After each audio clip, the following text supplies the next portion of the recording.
वो कभी हवाई जहाज में नॉर्वे चले जाते हैं, कभी जापान चले जाते हैं, कभी कहीं और चले जाते हैं, उनको कुछ लेना देना नहीं। नरेंद्र मोदी कहते हैं देश से कि आप सोना मत खरीदिए, आप इलेक्ट्रिक गाड़ी में चलिए, आप विदेश नहीं चाहिए, और उसके एकदम बाद नरेंद्र मोदी विदेश चले जाते हैं। जबरदस्त आर्थिक तूफान आने वाला है, इसको कोई रोक नहीं सकता। નમસ્કાર। કોંગ્રેસ નેતા રાહુલ ગાંધી આજે રાયબરેલીની મુલાકાતે હતા। ત્યાં તેમણે ભાષણ દરમિયાન દેશમાં પેટ્રોલ અને ડીઝલના સતત વધતા ભાવને લઈને રાહુલ ગાંધીએ ભારતીય જનતા પાર્ટી અને કેન્દ્ર સરકાર પર આકરા પ્રહાર કર્યા હતા। તેમણે કહ્યું હતું કે દેશના વડાપ્રધાન આખી દુનિયાના લોકોને સલાહ આપે છે કે પેટ્રોલ ડીઝલ ઓછા પ્રમાણમાં વાપરો, બહાર જવાનું ઓછું કરો અને પોતે ક્યારેય વિદેશ ફરવા નીકળી જાય એનું કોઈ નક્કી નથી હોતું। સાથે તેઓએ જણાવ્યું હતું કે હજુ તો મોંઘવારીનું આર્થિક તૂફાન આવવાનું બાકી છે, એનાથી અદાણી અંબાણીને કોઈ ફરક નથી પડવાનો, ફરક પડશે તો સામાન્ય જનતાને। સત્તામાં બેઠેલા નેતાઓ અને સરકારને સામાન્ય જનતાની કોઈ પડી નથી। તેઓ મોંઘવારીની જે વાત કરી રહ્યા છે, જે આર્થિક સંકટની વાત કરી રહ્યા છે, તેને લઈને હવે સરકાર શું પગલાં લેશે એ સમય બતાવશે। રાયબરેલીના ભાષણમાં રાહુલ ગાંધીએ મોંઘવારીની આર્થિક તૂફાનને લઈને શું કહ્યું હતું એ સાંભળીએ।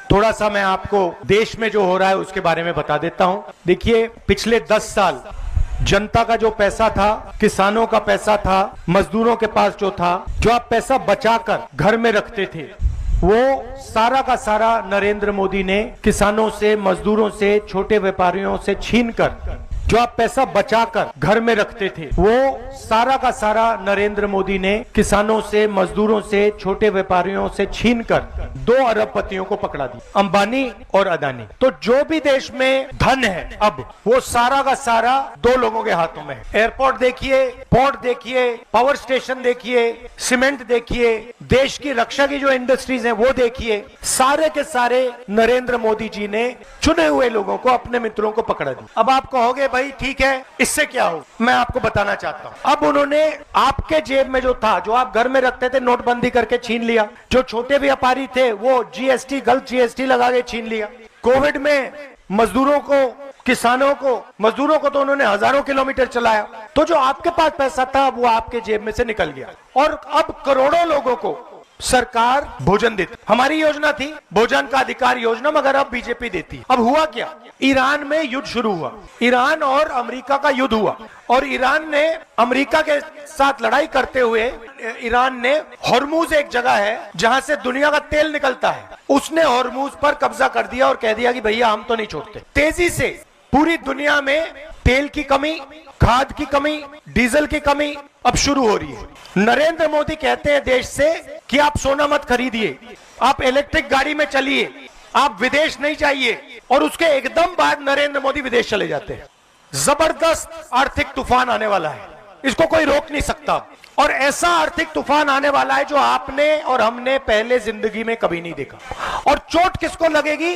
अंबानी अदानी को नहीं लगेगी, वो अपने महलों में बैठे रहेंगे, उनके महलों के चारों ओर सिक्योरिटी होगी। चोट लगेगी हिंदुस्तान के किसान को, हिंदुस्तान के मजदूर को, हिंदुस्तान के युवाओं को, हिंदुस्तान के जो छोटे व्यापारी हैं, जो छोटी इंडस्ट्री है, जो रोजगार देती है, उनको।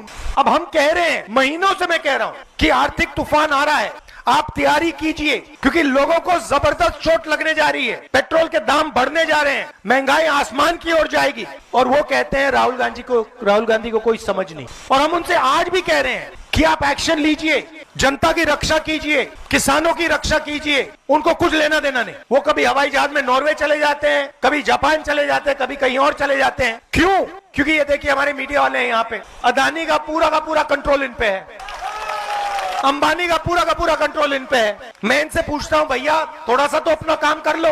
मतलब 24 घंटा कभी आप अदानी की बात करोगे, कभी आप अंबानी की शादी दिखा दोगे, कभी आप क्रिकेट की बात करोगे। मैं इनसे कहता हूं कभी कभी थोड़ी किसानों की बात कर लो, मजदूरों की बात कर लो।